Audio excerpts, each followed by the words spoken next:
माणसाचं ड्रायव्हर सारखं जीवन असावं. लक्षात येते माझं बोलणं? ड्रायव्हर क्षणाक्षणाला ऍडजस्ट करतो. समोरून अंगावर गाडी येताना दिसली तर एक टायर खाली टाकतो, त्याला जाऊ द्या. आणि त्या पुढच्या गाडीनं साईड दिलेली दिसली की त्याला बगल मारून पुढे जातो. त्यानं जर ऍडजस्ट नाही केली ना, दुसऱ्या सेकंदाला ऍक्सिडेंट आहे. तसं जीवनात ज्याच्या ऍडजस्ट नसेल ना, त्याच्या जीवनात प्रत्येक क्षणाला ऍक्सिडेंट आहे, प्रत्येक क्षणाला. म्हणून माणसाचं जीवन ड्रायव्हर कडून शिकण्यासारखं आहे. आणि दुसरं एक कंडक्टर आहे ना, त्याच्याकडून पण शिकण्यासारखं आहे. 50 प्रवासी गाडीत आहे, 50 प्रवासी गाडीत आहे. लक्ष द्या माझ्याकडे. पैशान भरलेली पिशवी गळ्याला लटकवलेली आहे, ऐकताय ना तुम्ही?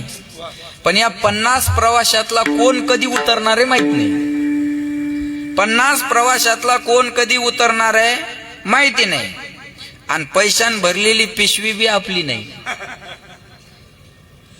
डेपोत गेलं की ती पण जमा करावी लागते. बस देह हे काळाचे धन. ही शिकण्यासारख्या गोष्टी आहे. विठाला विठाला.